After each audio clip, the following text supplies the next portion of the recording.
Shalom.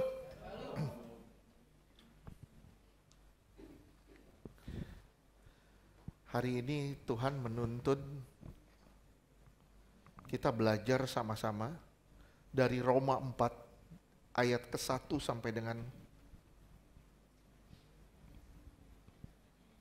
ke-8. Ayat ke-1 sampai dengan ke-8. Kita belajar tentang pembenaran, dibenarkan karena iman. Dibenarkan karena iman.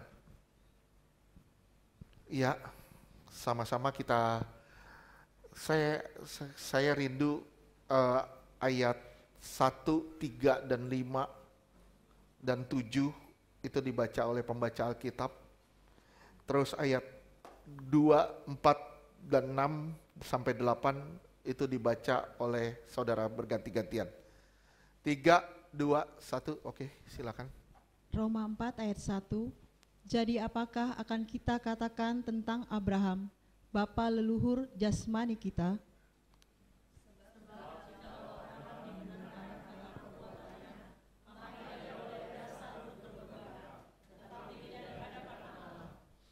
Tiga, sebab apakah dikatakan nas di kitab suci, lalu percayalah Abraham kepada Tuhan, dan Tuhan memperhitungkan hal itu kepadanya sebagai kebenaran.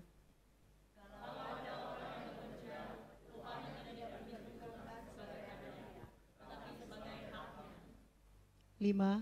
Tetapi kalau ada orang yang tidak bekerja, namun percaya kepada Dia yang membenarkan orang durhaka, imannya diperhitungkan menjadi kebenaran.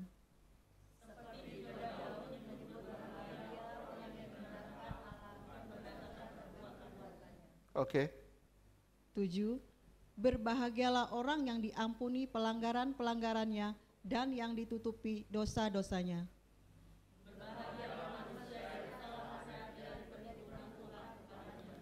Puji Tuhan. Tadi pagi saya dapat sesuatu, Tuhan bilang gini, dosa kita itu tidak diperhitungkan, tapi jasa Kristus itu diberikan kepada kita. Diperhitungkan kepada kita. Apa yang Tuhan telah lakukan, itu diperhitungkan buat kita. Tapi apa yang kita perbuat itu tidak diperhitungkan. Dilupain, dosa-dosa kita itu dihapus. Tapi jasa Kristus atau apa yang Kristus lakukan itu diperhitungkan buat kita. Bukankah ini satu hal yang luar biasa? Jadi dalam pembacaan, dalam pembenaran oleh iman ini, kita ada belajar beberapa hal. Yang pertama, apa yang Paulus utarakan sebenarnya ini bukanlah dari pemikiran Paulus sendiri. Tapi dia menerjemahkan apa yang ada di nas kitab suci. Dia cuma menjelaskan apa yang ada di nas kitab suci. Kenapa? Karena terjadi perbantahan di antara kaum Yahudi. Mereka masih berpikir satu karena pola hidup mereka berdasarkan Taurat. Hanya berdasarkan Taurat. Jadi Taurat itu siapa yang melakukan itu yang benar. Siapa yang melakukan itu yang benar. Tapi Paulus menegaskan di sini bukan begitu caranya. Bukan begitu triknya atau bukan begitu cara Tuhan. Bukan dibenarkan karena kelakuan. Tapi dibenarkan karena anugerah.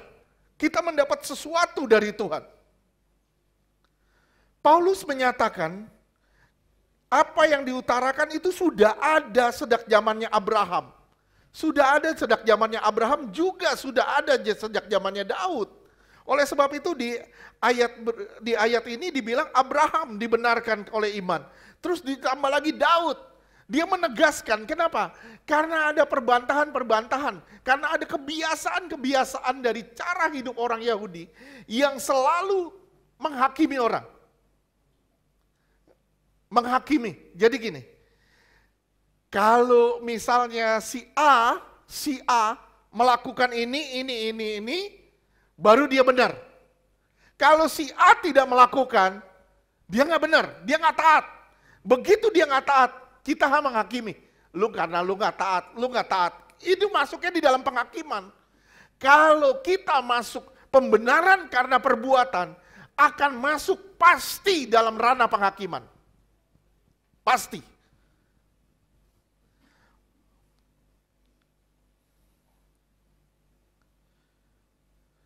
Iman, jadi iman itu bukan muncul ketika karya Yesus aja di kayu salib. Bukan karena itu. Tapi Paulus menegaskan, iman itu sudah ada sejak dahulu kala. Sejak zaman kejadian. Sejak zaman kejadian. Yaitu bapak-bapak mereka, bapak leluhur mereka seperti Abraham. Coba simak ya. Mereka punya prinsip begini nih. Mereka selalu punya prinsip begini. Karena Abraham itu melakukan perintah Tuhan dengan sempurna, makanya Abraham itu diberkati dan dia jadi bapa segala bangsa. Coba lihat, mereka selalu mengutip dari Kejadian 26 ayatnya ke-5.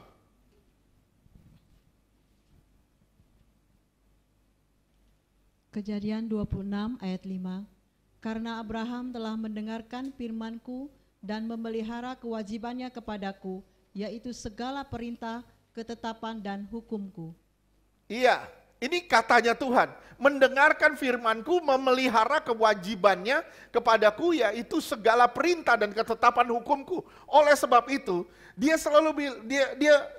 orang-orang Israel selalu menetapkan kebenaran itu karena perbuatan. Ini bukan yang dimaksud, bukannya itu sebenarnya. Paulus menegaskan bukan karena perbuatan pembenaran. Justru pembenaran itu terjadi karena anugerah dari Tuhan. Karena Tuhan beranugerah kepada saudara dan saya.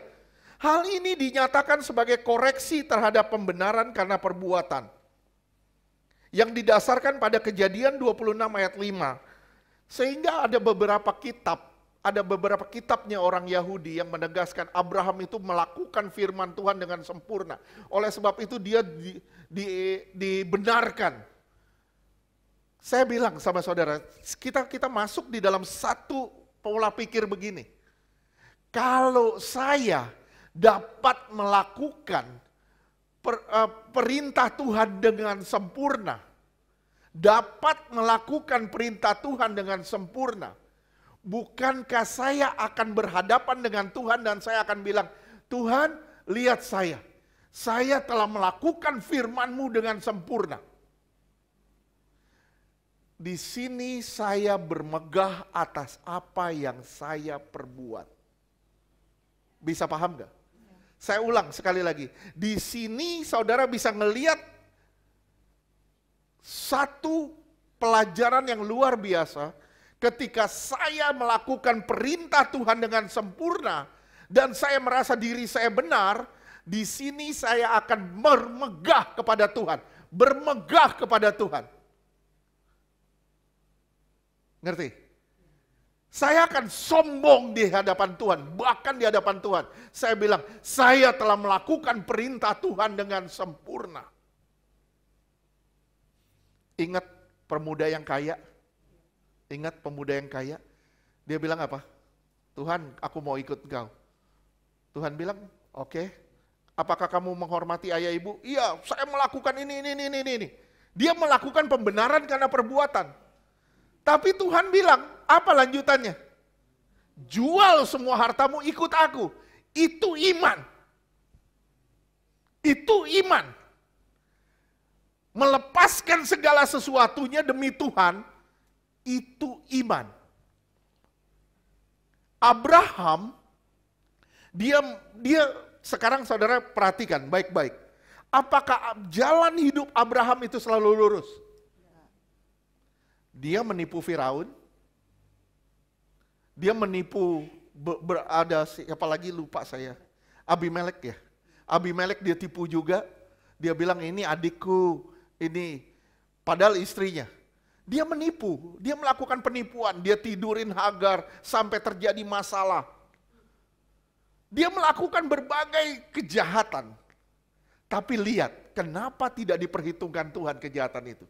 Karena dia percaya kepada Tuhan dan dia bertobat di situ. Sekali lagi, karena dia percaya kepada Tuhan dan dia bertobat, itu diperhitungkan sebagai kebenaran.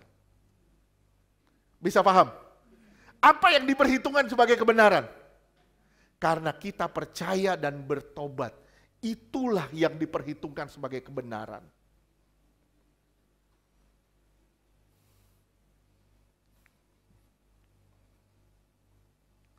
Lihat ya. Jadi, jika Abraham benar karena perbuatan, Abraham punya alasan bermegah di hadapan Tuhan. Setuju? Kalau saudara melakukan firman Tuhan dengan sempurna, berarti saudara dibenarkan karena perbuatan, dan di situ saudara akan bilang, saya berhak bermegah di hadapan Tuhan. Kenapa? Karena saya telah melakukan firman-Nya dengan sempurna. Bisa paham di sini?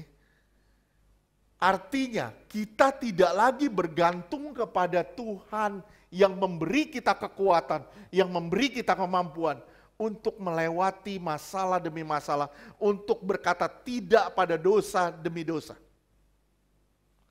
Kenapa?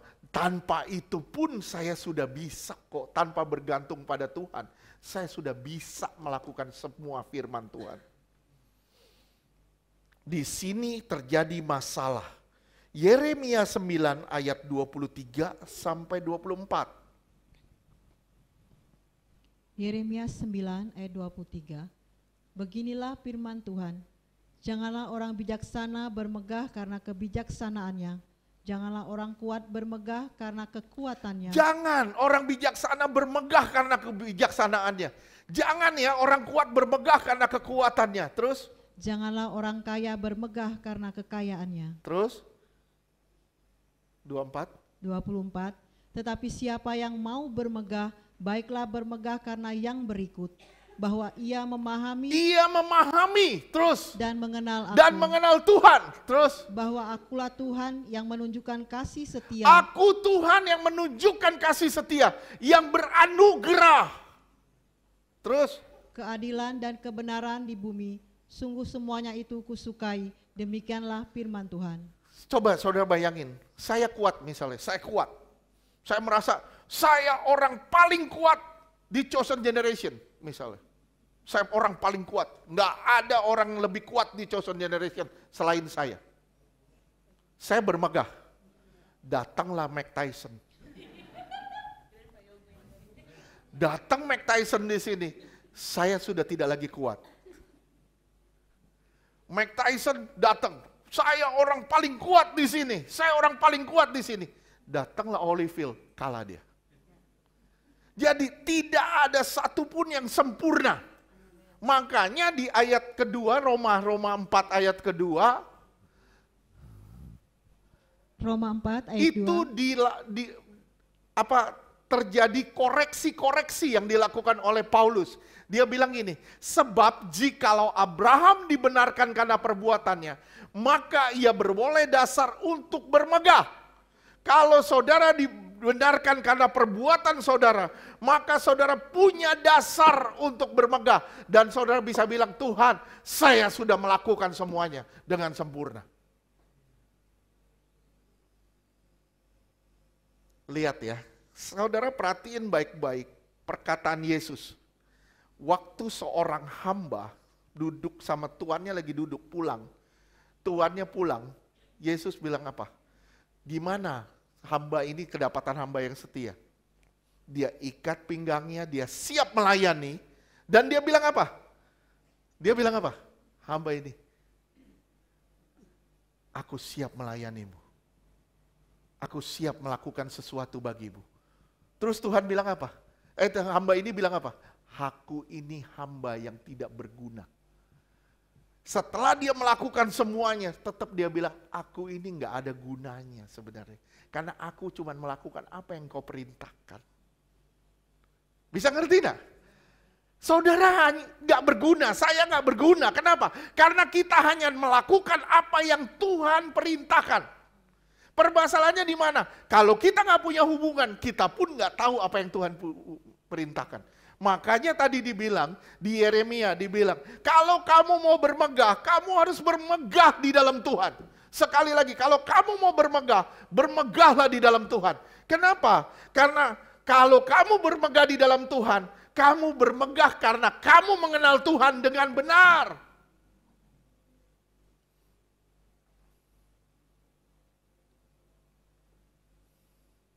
Kita bukan bermegah bukan bermegah di hadapan Tuhan. Saya ulang sekali lagi, simak baik-baik. Kita bukan bermegah di hadapan Tuhan, tapi kita bermegah di dalam Tuhan. Bukan di hadapan Tuhan kita sombong. Kita bilang, saya punya mobil 5, saya punya mobil 5. Ada yang orang punya mobil 6, bilang gue punya 6. Ada orang bilang, saya punya mobil 50, saya punya pabriknya.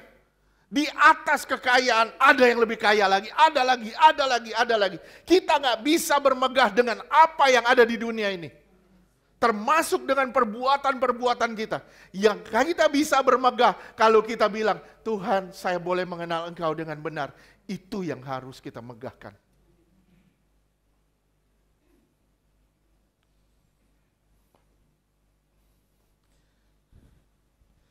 Kalau kita pikir Abraham itu dibenarkan karena perbuatan, maka Abraham punya modal untuk bermegah di hadapan Tuhan. Kita bisa bermegah di hadapan sesama kita. Kita bisa sombong di hadapan teman-teman kita, tapi kita nggak bisa bermegah di hadapan Tuhan. Kenapa? Karena kalau saudara tahu ini, saudara semua hidup ini semua karena anugerah. Apa yang saudara punya itu pun anugerah. Kalau saudara ngalamin masalah hari ini, saudara mengalami masalah hari ini dan saudara masih bisa hidup sampai hari ini, itu pun karena anugerah. Ini luar biasa loh. Apa yang kita bisa banggain selama di dunia ini? Apa yang bisa kita banggain? Saya lebih pintar dari si A, saya lebih pintar dari si B, saya lebih pintar dari si C. Dalam banyak hal, kita butuh pertolongan orang lain. Kita nggak lebih pintar dari siapapun. Maaf ya, maaf, saya nggak lebih pintar dari saudara. Saudara juga nggak lebih pintar dari orang lain. Tapi hebatnya, saudara mengalami anugerah dari Tuhan. Yang membuat saudara mengerti kebenaran, memahami kebenaran, dan saudara bisa bermegah di dalam kebenaran itu.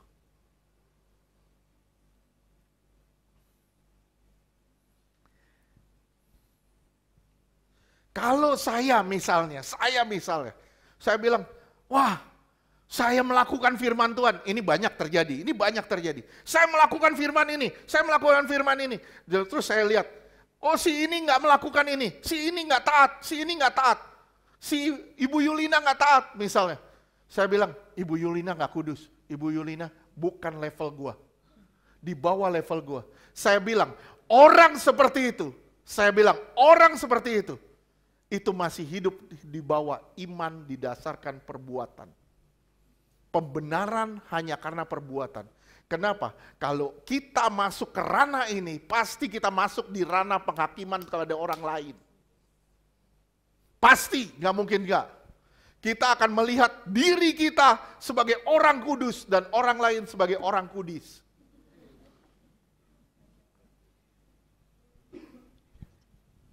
Benar. Saya bilang, misalnya saya ngelihat, wah Rizka ini brengsek nih begini. Misalnya, saya ngelihat begitu. Tapi saya nggak ngelihat pertobatan dia di dalam kamar. Gimana caranya dia membereskan diri dia sama Tuhan. Saya cuma lihat perbuatannya. Bisa paham nggak? Oleh sebab itu saudara baru ngerti sekarang kenapa Tuhan bilang jangan pernah menghakimi. Kenapa saudara nggak boleh menghakimi? Karena kita nggak tahu apa yang ada di hati orang. Kita nggak ngerti apa yang ada di hati orang. dalam segi pelayanan, dalam segi mengikut Tuhan, kita merasa lebih taat, lebih sering beribadah, lebih lama, lebih waktunya lebih panjang, dan kita merasa lebih kudus. Kita begini, kita jaga begini, kita jaga begini, kita jaga begini. Bukannya lebih kudus, malah lebih norak nantinya. Ya, bukan nggak boleh, silakan saudara melakukan kebenaran firman Tuhan, itu baik buat saudara. Tapi jangan stoplah menghakimi. Berhentilah menghakimi orang lain. Berhentilah nuding-nuding orang. Berhentilah bilang orang lain gak kudus, orang lain gak taat, orang lain begini, orang lain begini. Tapi mulailah dari diri kita. Kita masuk di dalam pembenaran karena iman, bukan karena perbuatan. Amin. Aku bangga karena aku kenal Tuhan. Aku bangga karena aku dikenal Tuhan. Aku bangga karena aku boleh mengenal Tuhan. Aku bangga kalau aku boleh mengikuti jalannya sampai hari ini. Aku bangga kalau aku boleh mendapatkan anugerah dari Tuhan. Saudara lihat ayat 3.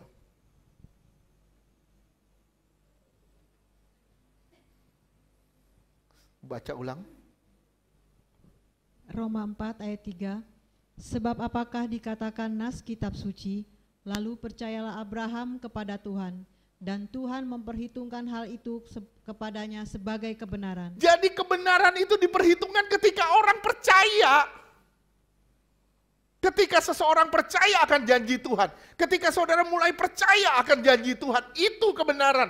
Dan banyak orang mengalami terobosan dalam doa ketika dia percaya akan semua janji Tuhan. Kenapa? Karena di situ terjadinya satu pembenaran.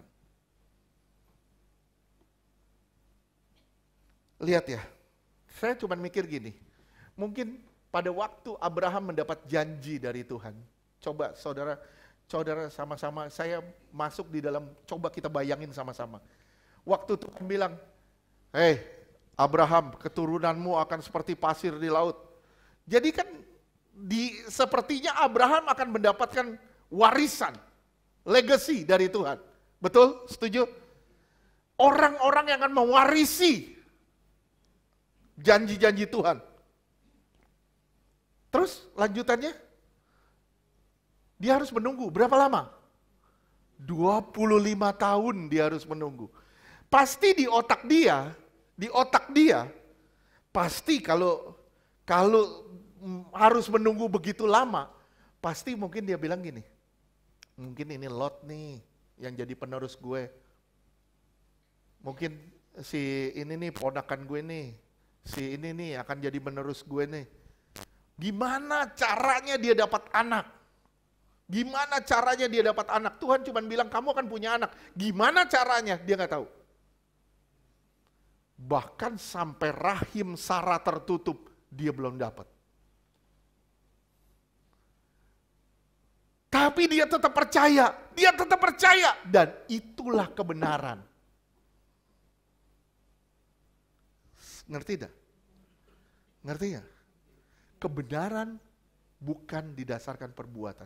Ketika Abraham percaya, walaupun dia tidak melihat, walaupun dia ngalamin rahim Sarah tertutup, dia udah kakek-kakek, Sarah udah nenek-nenek, dan udah gak mungkin punya anak. Gak mungkin punya anak. Bisa bayangin kalau itu terjadi hari ini. Terus kemudian dibawa ke rumah sakit bersalin. Bisa bayangin terjadinya apa.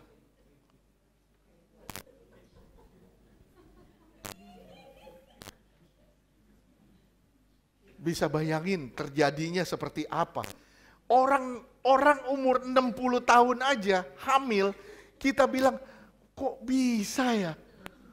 Kita bilang kok, waduh ini udah aneh, ini udah di luar nalar. Lah ini 90 tahun. Begitu anaknya lahir, orang bilang nanti begitu anaknya lahir langsung teriak, Oma! Kan gak mungkin.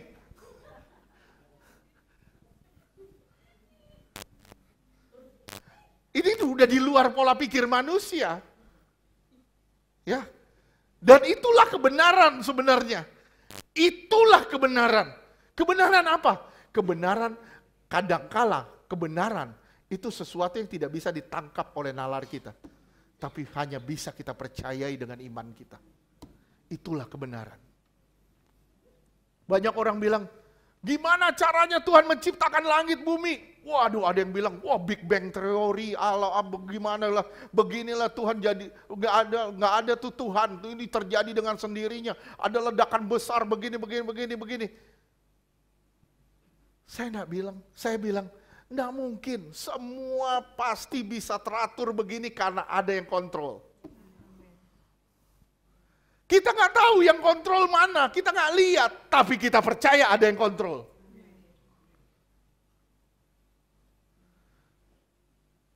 Saudara terbang naik pesawat. Saudara nggak ngelihat pilotnya, tapi saudara percaya. Saudara pasti nyampe. Coba bayangin kalau saudara kenal. Wah jangan deh, pilot ini, jalannya ugal-ugalan. Begitu tahu, pilotnya ini, ya jangan, gua turun. Kenapa? Ugal-ugalan. Emang naik Metro Mini?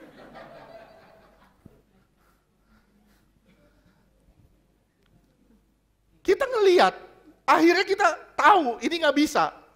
Tapi karena kita naik dan kita tahu, kita pasti nyampe. Dan pilot ini sudah bersertifikasi, berarti gue naik aja, gue duduk aja, dan percaya pasti nyampe tujuan. Nggak mungkin. Misalnya saudara naik pesawat, saudara bilang, pilotnya siapa hari ini? Pilotnya siapa? Oh pilotnya, emang WL. Pilotnya siapa hari ini? Oh kalau dia, jangan. Kenapa? Palanya miring.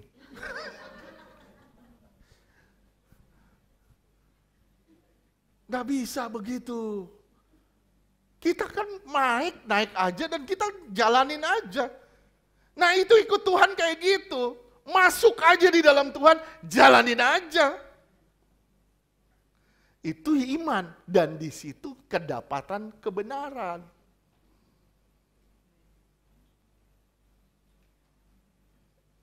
Lihat ya ayat 3. Saya cuma bayangin gini, misalnya Lot yang diharapkan. Ternyata enggak. Ternyata Tuhan maksudnya lain. Misalnya, saya nih punya, misalnya, saya gereja ini. Oh legasinya siapa ya nanti diwariskan kepada siapa. Misalnya. Oh nanti saya wariskan kepada William. Misalnya, William itu misalnya dia anak saya, misalnya dia anak saya wariskan ke dia. Tapi ternyata dia nggak peduli sama pelayanan. Ini yang terjadi sama Abraham. Gua mau mewariskan legacy gua kepada Lot, tapi ternyata Lot nggak peduli, malah dia nyimpang ke Sodom Gomora. Ternyata Tuhan punya maksud lain. Oh ternyata bukan ke dia. Ternyata ke Michael misalnya. Tuhan bekerja itu di luar nalar kita, di luar pola pikir kita. Yang penting satu, kita percaya aja. Dan itu diperhitungkan sebagai satu kebenaran. Lihat deh, ini lagi pergumulan seorang Abraham. Kejadian 15 ayatnya kedua. Kejadian 15 ayat 2. Abram menjawab, "Ya Tuhan Allah, apakah yang akan Engkau berikan kepadaku? Karena aku akan meninggal dengan tidak mempunyai anak." Tuhan, Kau kasih begini banyak sama aku, tapi aku mati tanpa punya anak. Nggak punya warisan. Ke siapa aku akan kasih ini warisan-warisan ini? Terus? Dan yang akan mewarisi rumahku ialah Eliezer. Dia mau kasih kepada Eliezer. Eliezer itu bujangnya, pembantunya, tangan kanannya, orang kepercayaannya. Terus? Kejadian 15 ayat 3. Lalu kata Abraham, Engkau tidak memberikan kepadaku keturunan, sehingga seorang hambaku nanti menjadi ahli warisku. Lihat ya, seorang hambaku nanti akan menjadi warisku. Ayat 9. Kejadian 15 ayat 9. Firman Tuhan kepadanya, ambillah bagiku seekor lembu betina berumur 3 tahun, seekor kambing betina berumur 3 tahun, seekor domba jantan berumur 3 tahun. 3 tahun, 3 tahun, 3 tahun, 3 tahun, terus? Seekor burung tekukur dan seekor anak burung merpati. Terus? 10. Ini korban, buat korban, terus? Diambilnyalah semuanya itu bagi Tuhan. Dipotong 2, lalu diletakkannya bagian-bagian itu yang satu di samping yang lain. Tetapi burung-burung itu tidak dipotong 2. Iya, ayat 11. Lihat ya, dia mempersembahkan korban. Setelah dia dapat janji Tuhan, dia persembahkan korban. Setelah saudara dapat janji Tuhan, saudara mempersembahkan korban apa sama Tuhan? Persembahkan gak diri saudara sama Tuhan? Saudara terima janji gak dari Tuhan? Siapa di sini yang gak terima janji dari Tuhan? Saya yakin semua kita di sini mendapatkan janji dari Tuhan. Minimal 1 janji keselamatan. Siapa di sini gak dapat janji? Nggak mungkin, pasti semua ada janji dari Tuhan. Amin? Nah, setelah saudara dapat janji, apakah saudara mempersembahkan diri saudara sebagai korban di hadapan Tuhan? Ayat 11. Ketika burung-burung buas hinggap pada daging binatang-binatang itu, maka Abraham mengusirnya. Lihat apa yang terjadi ketika saudara mempersembahkan korban kepada Tuhan. Roh jahat pasti gak suka. Roh jahat itu pasti gak suka. Dia bikin ulas sedemikian rupa sampai saudara meragukan kembali janji Tuhan. Dia bikin ulas sedemikian rupa sampai korban saudara, pengorbanan saudara di hadapan Tuhan, mengorbankan diri saudara di hadapan Tuhan, itu harus batal. Dia bikin segala cara sampai saudara tidak lagi percaya kepada Tuhan.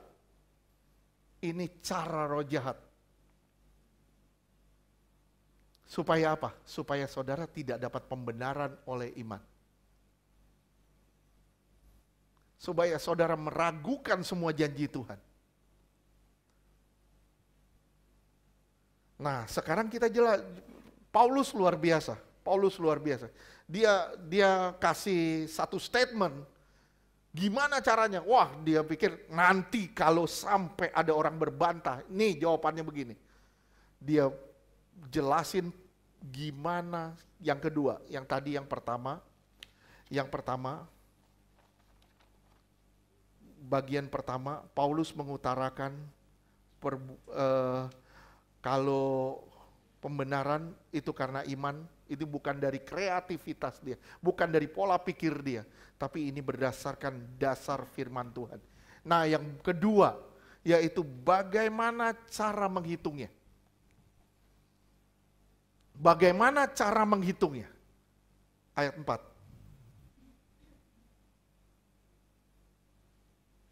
Roma 4 ayat 4. Kalau ada orang yang bekerja, upahnya tidak diperhitungkan sebagai hadiah, tetapi sebagai haknya. Oke. Terus? 5. Tetapi kalau ada orang yang tidak bekerja, namun percaya kepada Dia yang membenarkan orang durhaka, imannya diperhitungkan menjadi kebenaran. Perhatiin. Ada 2 cara menghitungnya. Yang pertama, hitung pekerjaan, itu namanya hak atau upah. Yang kedua, cara menghitung anugerah. Cara menghitung dengan cara sistem anugerah. Yang pertama, berdasarkan hak, saudara bisa lihat di ayat 4 tadi, saudara bisa kembali ke ayat 4. Kalau ada orang bekerja, upahnya itu diperhitungkan sebagai, tidak sebagai hadiah. Bukan sebagai hadiah, tapi sebagai hak.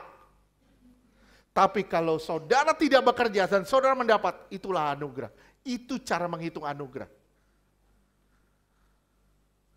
Sampai sini ngerti nggak? Cara menghitungnya. Gini. Saudara ingat ada orang yang nganggur di pinggir jalan, dipanggil Tuhan untuk bekerja, upahnya sekian. Jam 12 dipanggil lagi, upahnya sama. Jam 2 dipanggil lagi, upahnya sama. Itu bukan cara menghitung upah atau hak. Itu cara menghitung anugerah. Kita boleh bilang itu nggak adil, tapi itulah keadilan Tuhan. Itu cara menghitung dengan cara anugerah. Loh Pak, ini kok yang kerja dari jam 2 sampai jam 5 kok hasilnya sama dengan orang yang dari pagi. Tuhan berhak memberi anugerah dengan cara dia. Dengan cara dia. Bukan dengan pola pikir kita. Sekali lagi, Tuhan berhak memberi kita anugerah dengan caranya, bukan dengan pola pikir kita. Kenapa? Karena pola pikir kita sudah banyak kecemaran, sudah banyak kejahatan di sini. Yang nggak masuk dengan cara pikirnya Tuhan. Nggak bakal masuk dengan cara pikir Tuhan. Upah itu adalah hak. Upah itu adalah hak. Karena saudara bekerja dan berbuat. Kalau saudara dapat upah, saudara bekerja, berarti saudara bilang, saya berhak.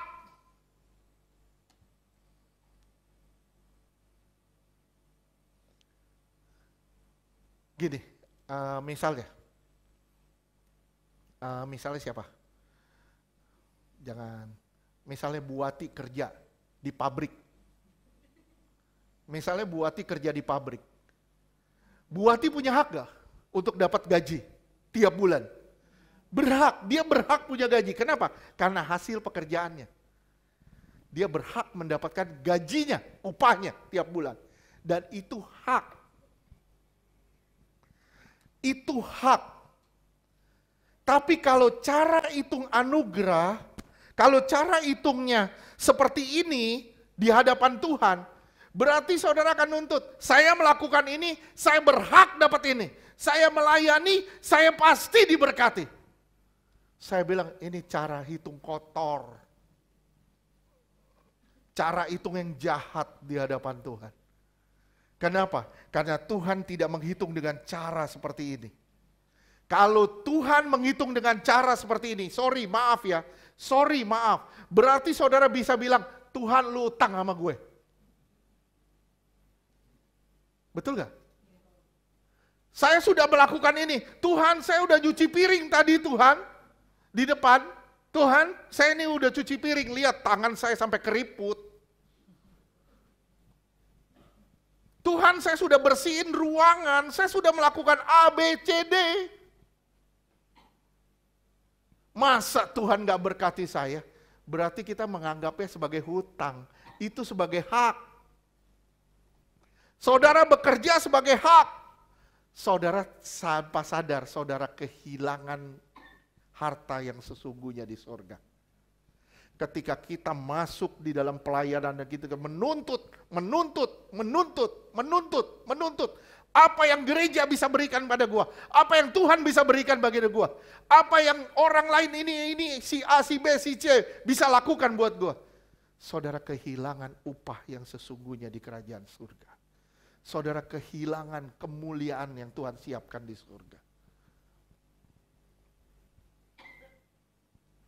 Jangan masuk di dalam pelayanan dengan cara menghitung dunia.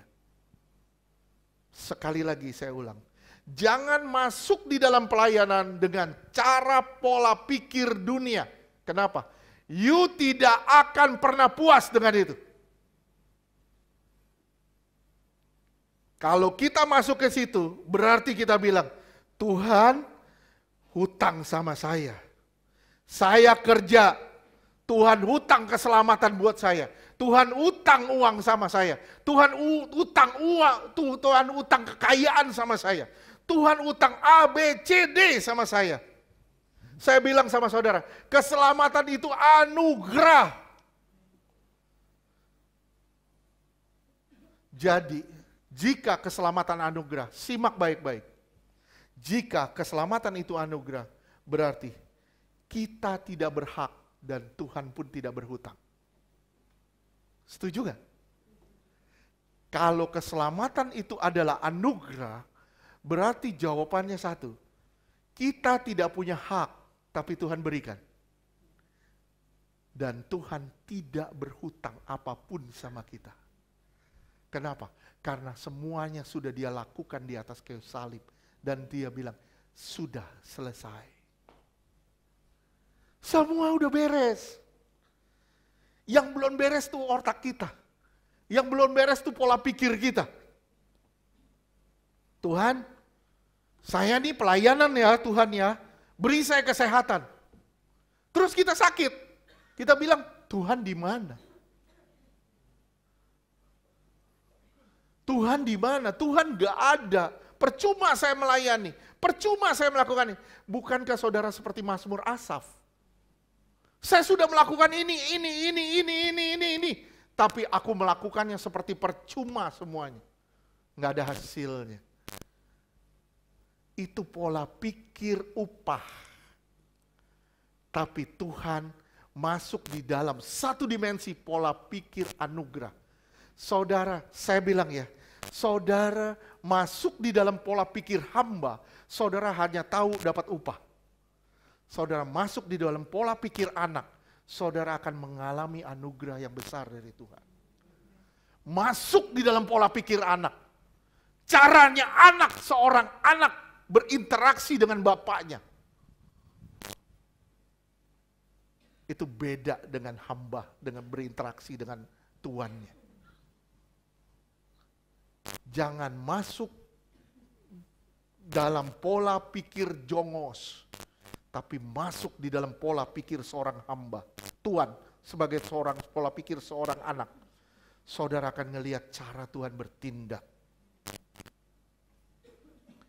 Luar biasanya apa? Pak, kalau gitu gimana perbuatan kita? Simak ya. Taurat itu di luar. Kita melakukannya, kita diberkati. Tapi begitu kita percaya Yesus, Taurat itu ditulis di dalam. Taurat itu ditulis di dalam. Itu harus jadi natur kita dalam bertingkah laku, dalam bergerak hidup sehari-hari. Ingat ya? Setuju gak? Tolong disimak baik-baik ini. 2 Korintus 3 ayat 3.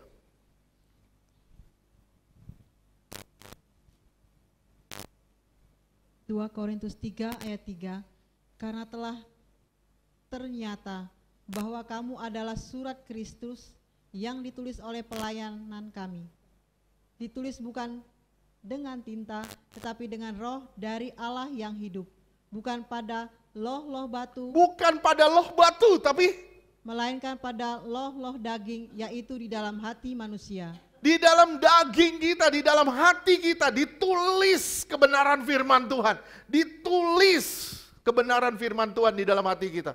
Sehingga kita harus ya ketika kita percaya Yesus, kita sudah berubah total.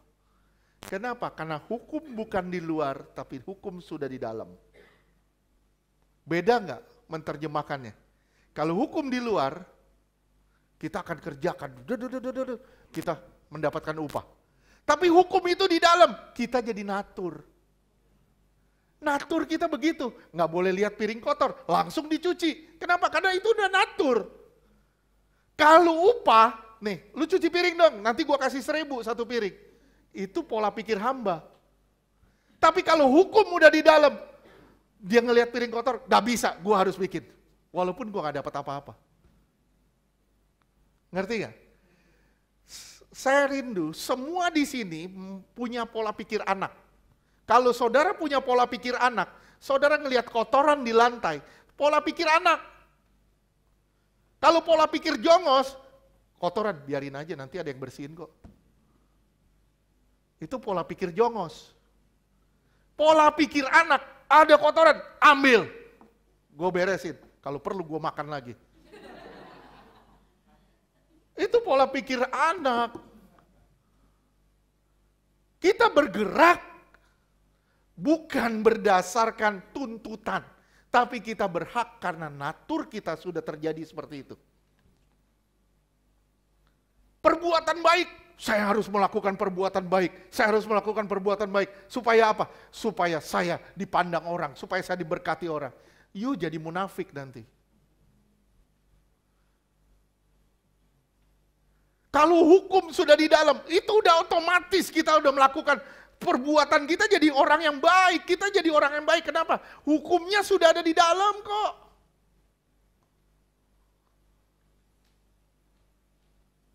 Saya berharap saudara bisa ngerti ini. Ya, ini bagian kedua, cara menghitungnya. Jika kita renungkan, coba saudara renungin deh.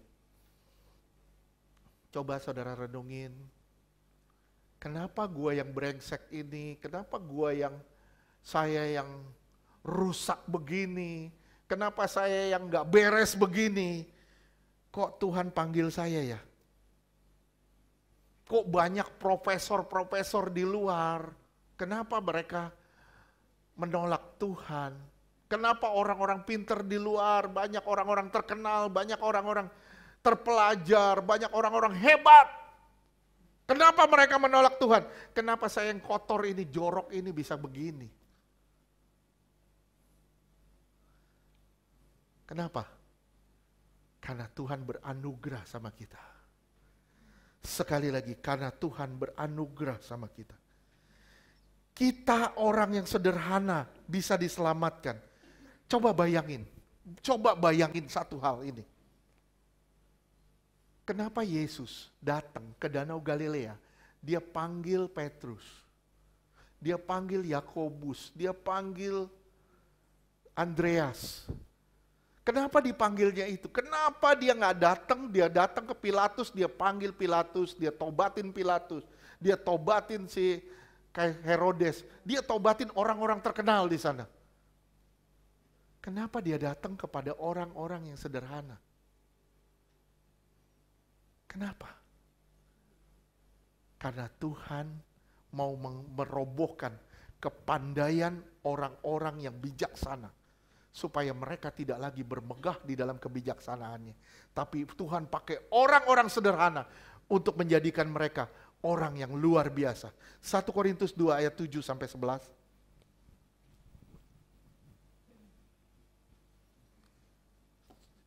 Coba ya saudara pikirin ya, kenapa sih Tuhan kok pakai murid seperti Petrus?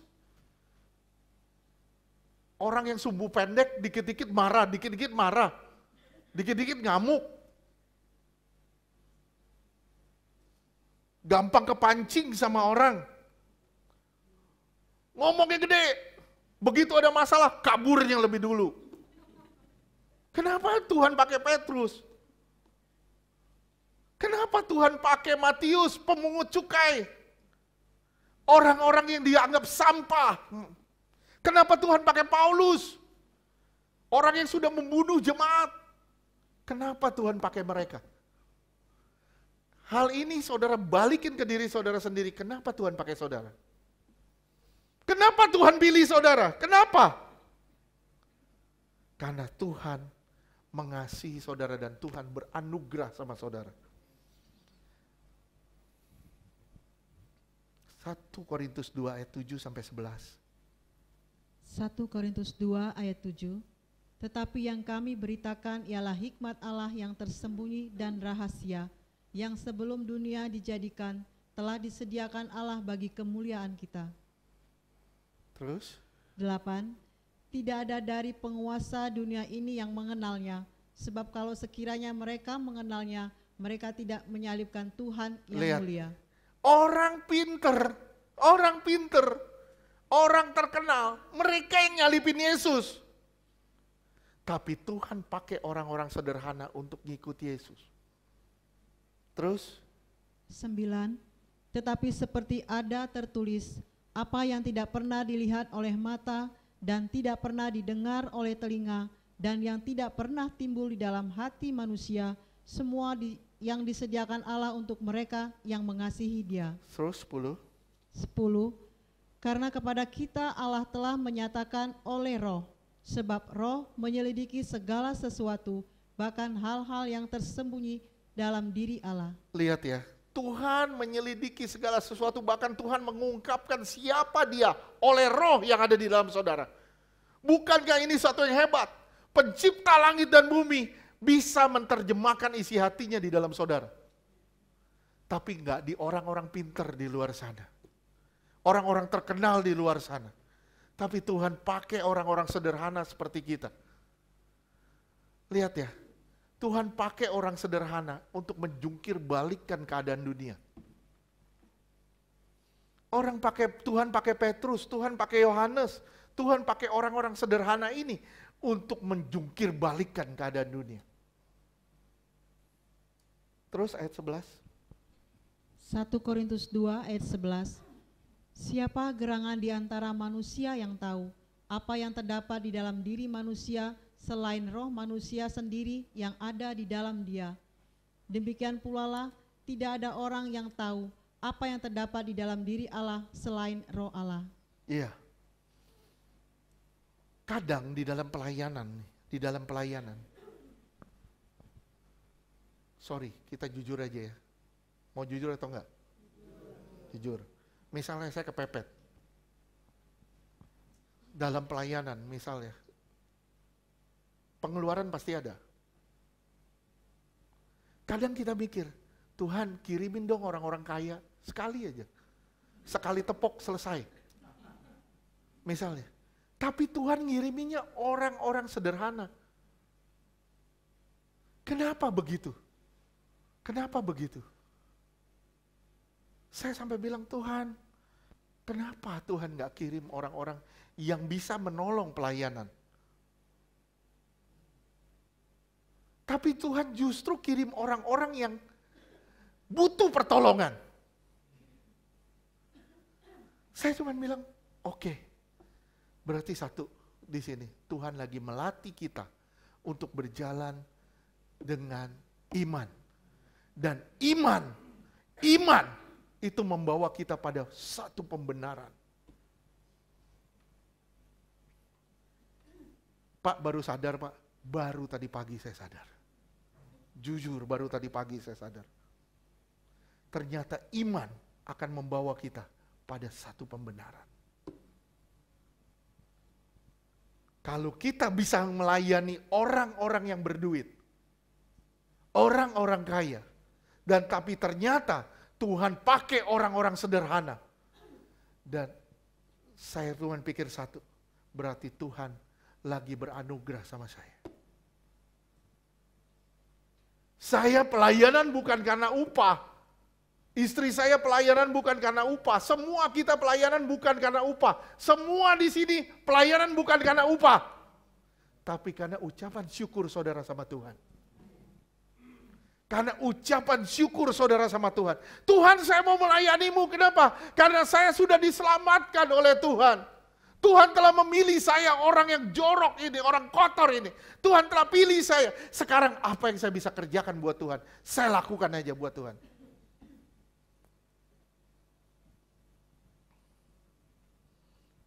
Kalau saudara bilang, Pak, ada firman yang bilang, kita kan memiutangi Tuhan.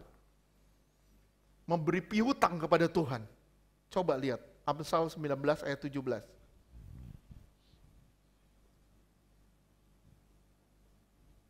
Amsal 19 ayat 17. Siapa menaruh belas kasihan kepada orang yang lemah, memiutangi Tuhan yang akan membalas perbuatannya itu. Ya, saya tanya, ini anugerah atau upah? Ini anugerah atau upah?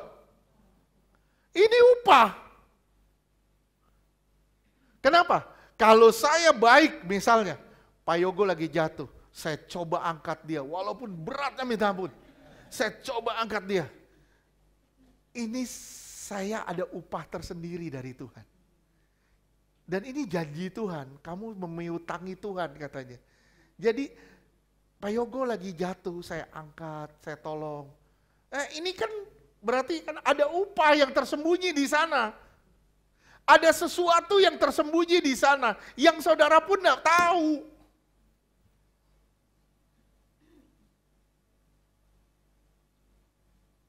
Makanya waktu Tuhan bilang tentang pelayanan, Tuhan bilang gini, kalau kamu memberi tangan kanan, tangan kiri nggak usah tahu.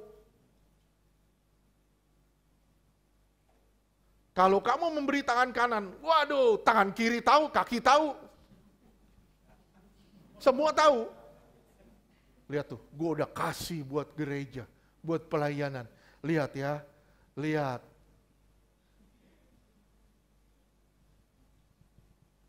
Waduh, ini bahaya. Kenapa? Karena waktu Tuhan ngajarin itu, Tuhan bilang gini, kamu sudah mendapatkan upahnya di bumi. Kamu gak kehilangan upah di sana. Kamu sudah dapat upah di sini, kamu kehilangan upah di sana. Apa yang kamu tabur di sini, upahnya di sana. Setuju? Nah, sekarang apa sih fungsinya? Fungsi dari pembenaran itu. Tadi kita sudah belajar dari Roma. Sekarang kita lanjutkan lagi. Tunggu dulu, kita lanjutkan lagi di ayat 6 sampai 8. Roma 4 ayat 6 sampai 8.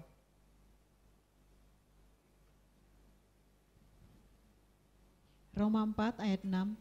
Seperti juga Daud menyebut berbahagia orang yang dibenarkan Allah bukan berdasarkan perbuatannya. Iya, Daud juga bilang, berbahagia orang dibenarkan Allah bukan karena perbuatannya. Terus? 7. Berbahagialah orang Kenapa Paulus bilang gini? Kenapa Daud bilang gini? Terus? Berbahagialah orang yang diampuni pelanggaran-pelanggarannya dan yang ditutupi dosa-dosanya. Lihat ya, berbahagia kalau dosamu diampuni. Itu anugerah dari Tuhan. Kalau saudara datang ke Tuhan, bertobat, dan saudara bilang, Tuhan ampuni saya, dan dosamu diampuni. Itu anugerah. Makanya, dan itulah pembenarannya terjadi di situ. Ketika saudara bertobat, dari semua kejahatan-kejahatan saudara. Ketika saudara datang ke Tuhan dan saudara ngalamin Tuhan, disitulah pembenarannya terjadi. Setuju? Sekarang fungsinya apa? Terus ayat 8 terakhir. 8. Berbahagialah manusia yang kesalahannya tidak diperhitungkan Tuhan kepadanya.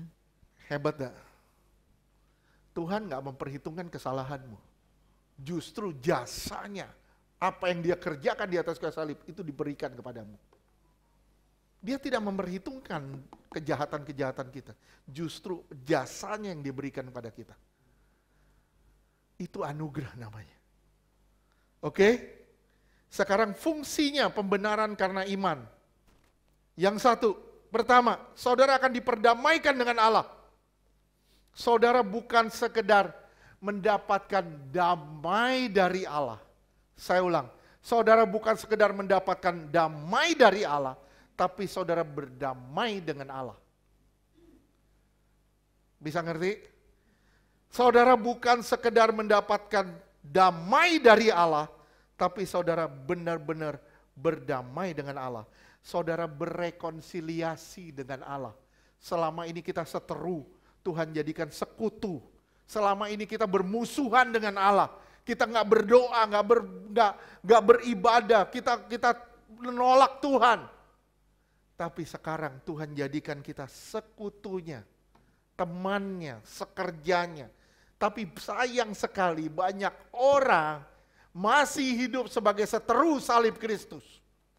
Kenapa? Yang dipikirkan, Paulus bilang di Korintus, yang dipikirkan hanya perut mereka.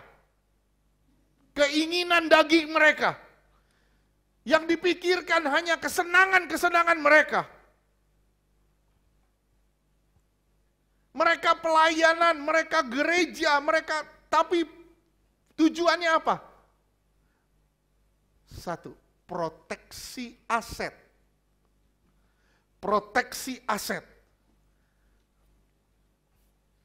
Jadi, saya bilang sama saudara, begitu saudara percaya Yesus, saudara menyerahkan hidup saudara sama Tuhan. Saya bilang sama saudara, justru asetmu terancam. Setuju gak sih? Setuju gak? Setuju? Justru asetmu yang terancam. Kesenanganmu terancam. Kalau engkau benar-benar ikut Tuhan, kesenanganmu pasti terancam. Kenikmatanmu pasti terancam. Gak mungkin gak, pasti terancam. Jangan pikir ketika engkau ikut Tuhan semuanya jadi baik. Jangan pikir seperti itu. Tapi mengikut Tuhan semuanya pasti akan membaik. Amin. Tapi jangan pernah berharap semuanya serba baik. Oke? Yang pertama, fungsinya. Kita berdamai dengan Allah, rekonsiliasi dengan Allah. Roma 3 ayat 25. Roma 3 ayat 25. Kristus Yesus telah ditentukan Allah menjadi jalan pendamaian karena iman. Dalam darahnya, hal ini dibuatnya untuk menunjukkan keadilannya, karena ia telah membiarkan dosa-dosa yang telah menjadi dahulu pada masa kesabarannya. Lihat, Kristus telah ditentukan menjadi pendamai. Dengan kematiannya, dia damaikan lagi perseteruan antara saudara dengan Allah. Diperdamaikan lagi, disambung lagi. Jadi misalnya si A sama si B lagi bermusuhan. Saya menjadi penengahnya, saya angkat pegang tangan si A, saya pegang tangan si B, saya suruh mereka salaman. Saya suruh mereka salaman, saya suruh mereka pelukan. Begitu saya suruh mereka pelukan, salaman, saya suruh tinggalin mereka dan saya suruh mereka ngobrol. Yang selama ini udah putus hubungannya. Disuruh pulih lagi. Dan inilah pekerjaan Tuhan. Yang Tuhan telah kerjakan di atas kayu salib. 2 Korintus 5 ayat 19.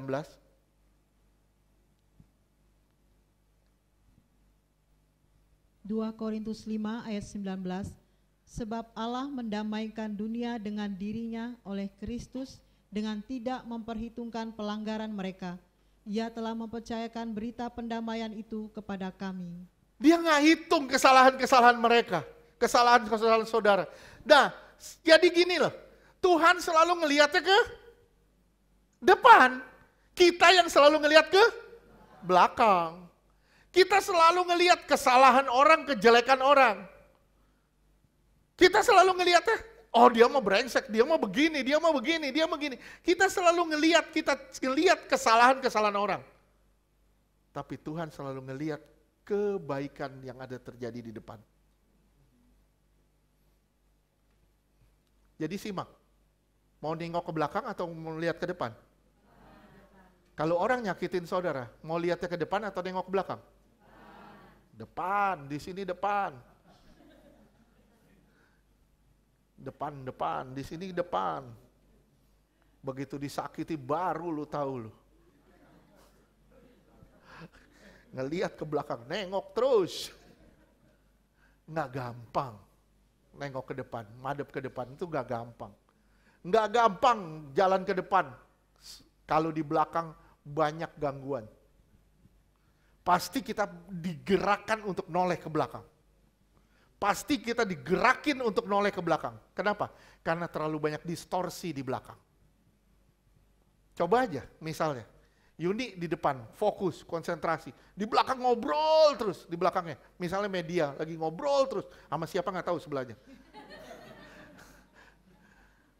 Pasti Yuni terganggu kan? Nengok ke belakang nggak? Tergerak nggak untuk nengok ke belakang? Tergerak untuk nengok ke belakang. Begitu dia nengok, dia bilang, media ngobrol sama siapa? Dia sedang melihat kejelekan orang. Tuhan juga ngajak kita, lu lihat ke depan. Gak usah lihat lagi ke belakang, lihat aja di depan. Oke, setuju? Nah inilah cara Tuhan. Tuhan mau kita ngelihat terus ke depan. Jangan nengok lagi ke belakang. Masa lalu kita sampah.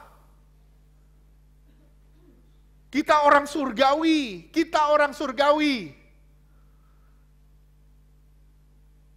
Orang surgawi ngomongnya dunia lain terus. Setan begini, ini begini. Kita orang surgawi. Ngomongnya kita, gimana cara bicara kita? Gimana cara bicara kita? Setan udah dikalahkan, roh jahat udah dikalahkan. Udah, selesai. Ayo kita maju sama-sama. Ayo kita perangi kuasa gelap. Ayo kita lawan dia. Kita nggak usah takut dengan apapun. Percaya kalau kita bersama Tuhan, kita cakap menanggung segala perkara. Amin. Nah, fungsi yang kedua, kita mendapatkan akses masuk ke dalam tahta Allah. Akses masuk ke dalam tahta Allah. Efesus 3 ayat 12. Efesus 3 ayat 12. Di dalam Dia kita beroleh keberanian dan jalan masuk kepada Allah dengan penuh kepercayaan oleh iman kita kepadanya. Iya. Terus Ibrani 4 ayat 16. Artinya dia akan menjawab doa saudara. Dia akan menjawab doa saudara. Ibrani 4 ayat 16. Ibrani 4 ayat 16. Sebab itu marilah kita dengan penuh keberanian menghampiri tahta kasih karunia, supaya kita menerima rahmat dan menemukan kasih karunia untuk mendapat pertolongan kita Pertolongan pada waktunya. tepat pada waktunya. Jadi saya bilang gini, tolong simak baik-baik. Tolong jangan berasumsi dulu saya ngomong begini. Tolong. Di dalam Kristus kita ketemu prosperity, kemakmuran. Tapi yang saya bicara di sini bukan harta. Bukan harta. Kenapa? Karena banyak orang memperoleh harta, tapi tidak diberi karunia untuk menikmati. Di dalam Kristus kita memperoleh kemakmuran. Makanya firman Tuhan bilang apa? Yohanes 10 ayat 10. Yohanes 10 ayat 10. Pencuri datang hanya untuk mencuri. Terus? Yohanes 10 ayat 10. Pencuri datang hanya untuk mencuri dan membunuh dan membinasakan. Aku datang supaya mereka mempunyai hidup dan mempunyainya dalam segala kelimpahan. Prosperity, kemakmuran. Tapi bukan harta. Di sini Tuhan bukan bicara soal harta. Tapi di sini soal kelimpahan di dalam Dia.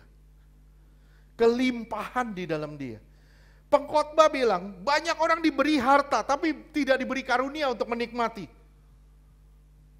Diberi macam-macam, tapi nggak bisa nikmatin, buat apa? Tapi ada orang yang diberi pas-pasan, tapi bisa jadi berkat bagi orang lain. Yang mana yang lebih bermanfaat? Iya. Makanya ini saya ngomong tentang contentment. Tahu apa? Tahu nggak? 1 Korintus 6 ayat 6.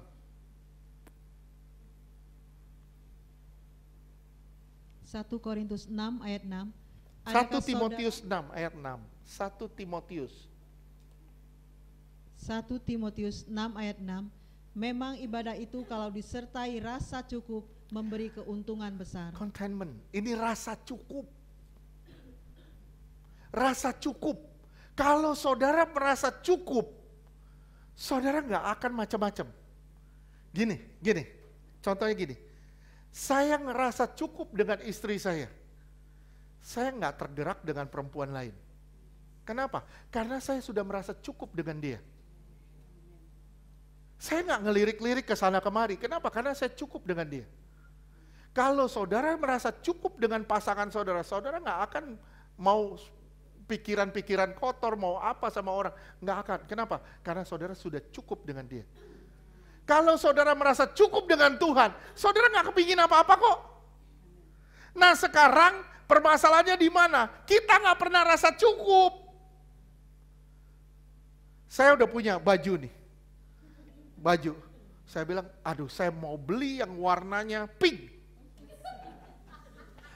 Saya punya baju warna-warna, tapi pink saya belum ada. Begitu saya punya pink, saya bilang saya mau punya lagi warna navy. Kenapa? Karena itu saya nggak pernah rasa cukup. Saya udah punya sepatu 5 pasang, saya pengen punya 10 pasang.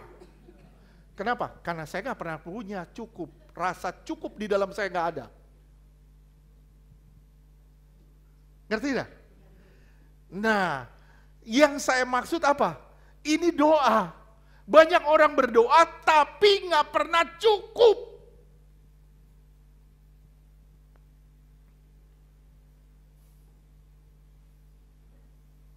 Jujur, saya dulu begitu, gak pernah cukup. Saya senang banget yang namanya jam tangan. Saya gak pernah cukup. Udah punya lagi, pengen lagi. Tahu-tahu begitu dikasih, ada ponakan saya bilang, nih cek, usahain 31.000. Enak kita ngelihat jam tangan.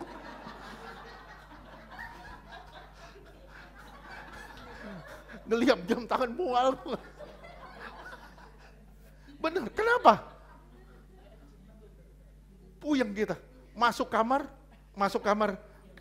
belajar, kamar doa, bunyi tek. Itu bunyi semua tek. Makin lama makin keras. Apalagi kalau pagi belum ada suara apa, bunyi tek, bunyi terus. Waduh, puyeng kita ngelihat jam tangan. Istri saya bilang, Fer, bantuin jam tangan. Gue udah puyeng ngeliat jam tangan. Bener, kita gak pernah rasa cukup. Saya beli sepatu 5 sebelah kanan semua. Oke lah, lu mesti beli 5 sebelah kiri semua. Oke, kalau kita udah beli 1, nih saya punya sepatu, saya gak pernah beli sepatu. Gak pernah saya beli sepatu, walaupun saudara bilang, Bapak ganti. Saya gak pernah beli, itu dikasih orang semua. Saya nggak pernah beli, baju pun saya udah nggak pernah beli karena semua dikasih orang. Banyak cewek begitu mau pergi, gue pakai baju apa? Buka lemari, gue pakai baju apa? Pak, gue udah nggak punya baju katanya, gue udah nggak punya baju. Saudara tahu, ini maaf ya, saya bilang ya, maaf. Saudara tahu ada dewa Yahudi yang telanjang, perempuan telanjang, tangannya setengah. Itu artinya apa? Dewa itu gak pernah cukup, makanya dia gak pakai baju. Itu dewa itu merasa gak pernah cukup, akhirnya dia gak pakai baju. Dia begini, gak pakai baju. Kenapa? Karena dia merasa kurang terus. Nah perempuan gitu, kurang terus, Shopee.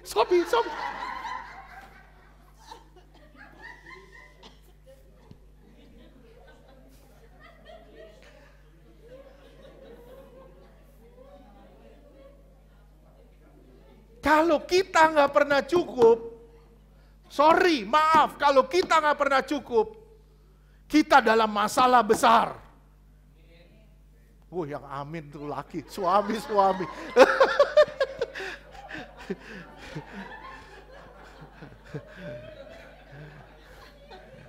Saya tahu sekarang siapa korbannya.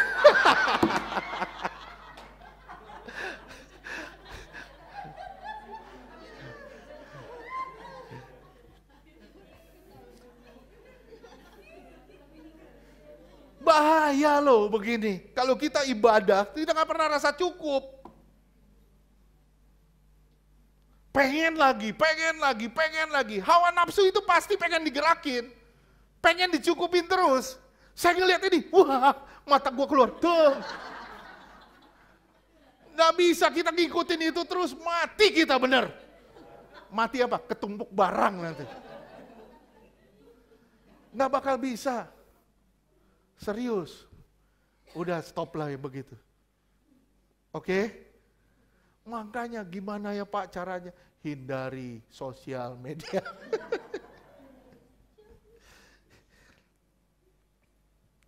Lihat ya, orang yang puas dengan pasangannya gak akan jelalatan. Orang yang puas dengan Tuhan akan mensyukuri segala sesuatunya. Saya coba bayangin gini. Misalnya,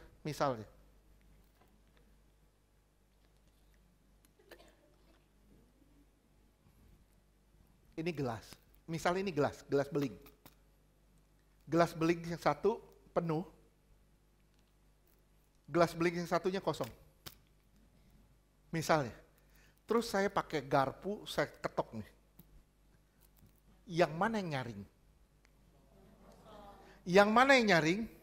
Kosong. Kalau saudara kosong, gak pernah cukup, begitu masalah datang, peng, bunyinya kenceng. Tuhan!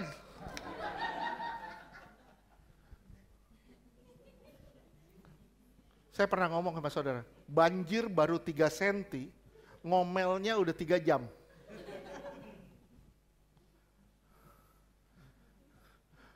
Komplain aja, komplain, ngedumel terus, ngedumel gak berhenti-berhenti. Kenapa? Kosong. Kalau saudara kosong, pasti bunyinya kenceng. Makanya ada peribahasa bahasa Inggris, bunyinya begini, tong kosong nyaring bunyinya. Nyaring bunyinya, nyaring banget bunyinya. Kenapa? Karena kosong. Kalau saudara nggak pernah diisi dengan kebenaran, saudara nggak pernah akan cukup dengan apa yang saudara miliki. Beri kemuliaan dong buat Tuhan. Saya bilang saudara nggak akan pernah bisa bersyukur dalam segala hal. Kalau saudara nggak pernah diisi dengan firman Tuhan. Saudara nggak akan pernah rasa cukup. Betul. Setuju? Setuju. Masalahnya bukannya kurang. Masalahnya bukan kurang, tapi kurang puas.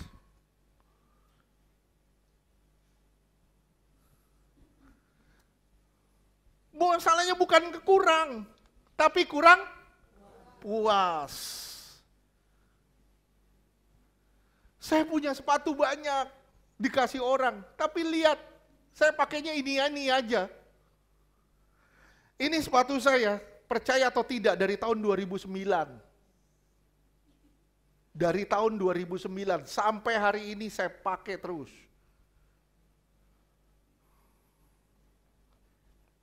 Istri saya jadi saksinya, ini dari tahun 2009. Badan saya membesar, kaki saya tetap segitu.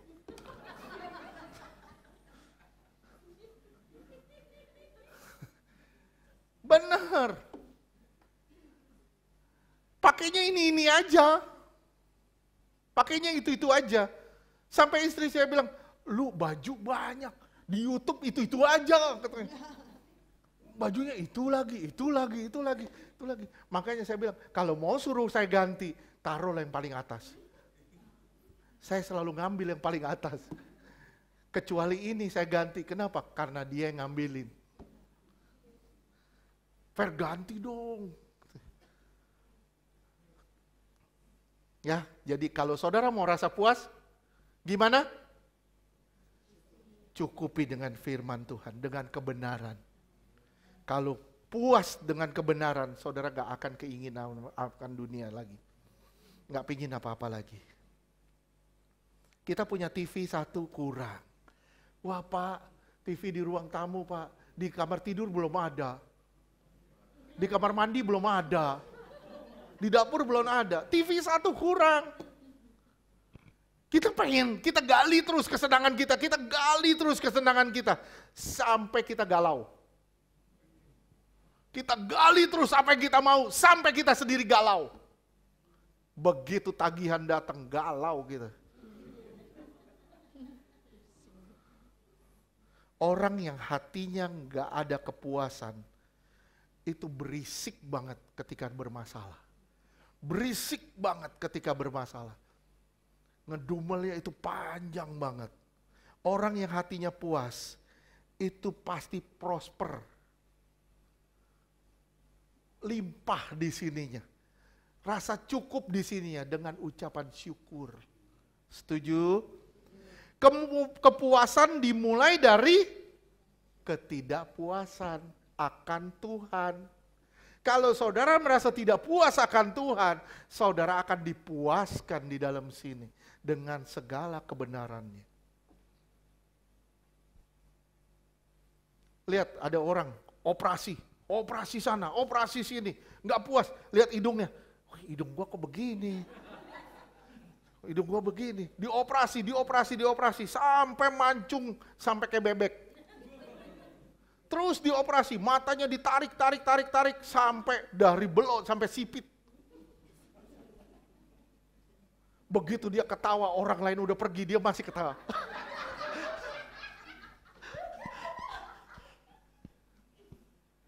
Coba saudara lihat ya, banyak orang begitu, nggak pernah puas dengan apa yang dia punya.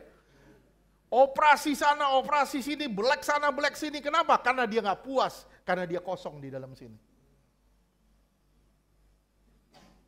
Ya, jadi Yudi jangan operasi ya Yud. Oke? Lihat ya, kalau saudara nggak pernah puas, doamu juga berantakan pasti. Ibadahmu akan jadi ibadah yang aneh nantinya. Oke, yang kedua, kita punya akses masuk ke tahta Allah. Akses masuk ke tahta Allah. Dia menjawab doa kita. Pasti nggak dia jawab doa? Pasti. Dapat nggak apa yang saudara mau? Belum tentu. Nah, kenapa? Begitu saudara berdoa, sebenarnya saudara sudah dijawab di situ. Nah, prosesnya itu memerlukan waktu. Proses saudara tahu kehendak Tuhan, proses saudara tahu isi hati Tuhan, proses saudara tahu maunya Tuhan seperti apa. Itu butuh waktu. Kenapa doamu terlambat? Kenapa doamu lama? Kenapa? Karena butuh waktu proses pembentukan engkau dan karena butuh waktu engkau untuk mengenal isi hati Tuhan. Jadi saya bilang gini, simak ya. Doa itu possibility. Doa itu possibility untuk mendapatkan yang impossibility. Bisa ngerti gak? Doa itu ya impossibility lah. Tapi tujuannya apa? Untuk mendapatkan yang mustahil. Impossibility.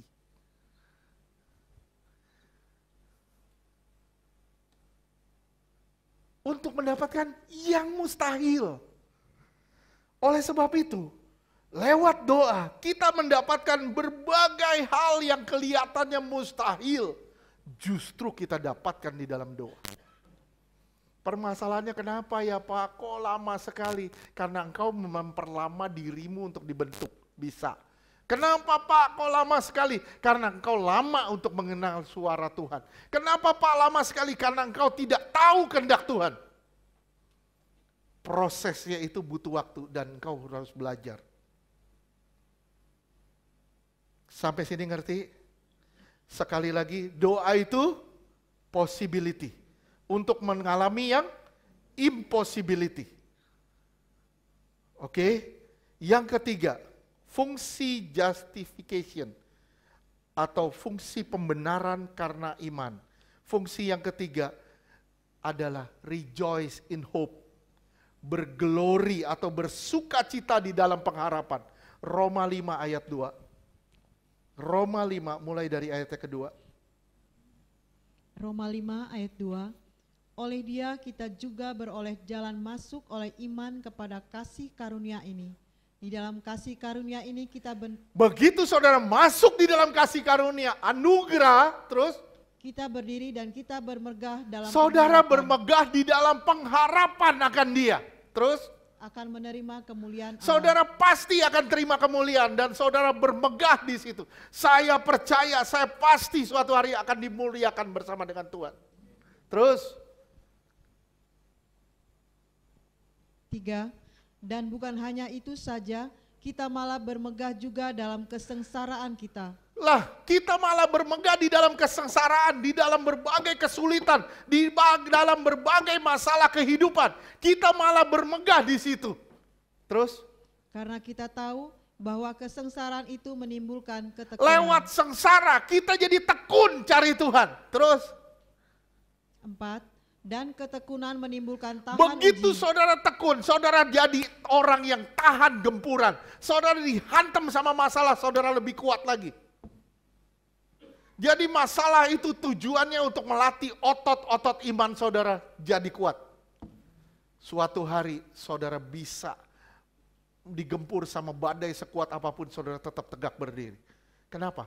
Karena saudara sudah lewatin badai demi badai dalam hidup saudara. Terus? Dan tahan uji menimbulkan pengharapan. Tahan uji menjadi satu pengharapan. Terus? 5. Dan pengharapan tidak mengecewakan, karena kasih Allah telah dicurahkan di dalam hati kita oleh Roh Kudus yang telah dikaruniakan kepada kita. Oke. Pengharapan di dalam Tuhan itu tidak mengecewakan. Makanya saya ngomong sama saudara, simak baik-baik. Suffering itu penderitaan. Setuju? Suffering, penderitaan.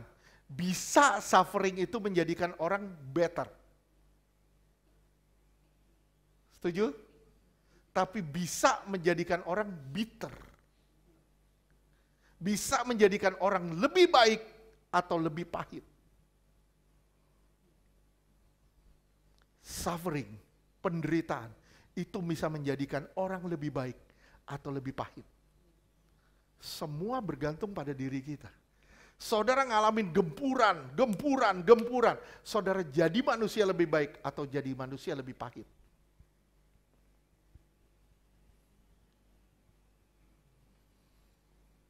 Begitu saudara percaya sama Tuhan, percaya akan pengharapan sama Tuhan, saudara digempur sama persoalan, saudara pasti jadi manusia yang lebih indah.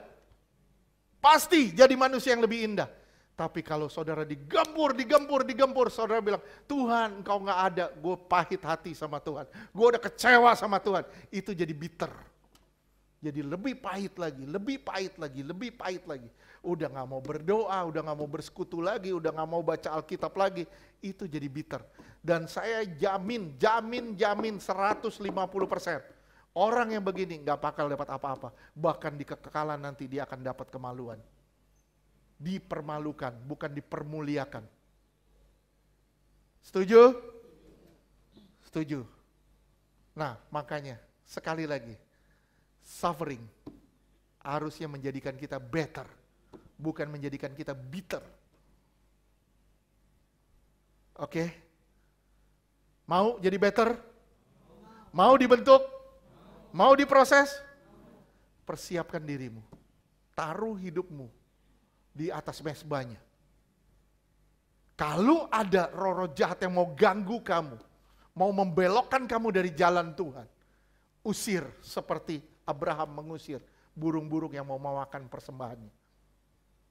Bilang, iblis, setan, kau gak punya hak atas saya milik Kristus. Saya mau dibentuk menjadi pribadi yang indah di hadapan Tuhan. Ingat, sekali lagi saya bilang, pembenaran oleh iman, bukan oleh perbuatan. Bersekutu sama Tuhan, berdoa sama Tuhan, dan percaya di dalam Tuhan, saudara mendapatkan pembenaran yang sesungguhnya. Haleluya. Amin. Puji Tuhan.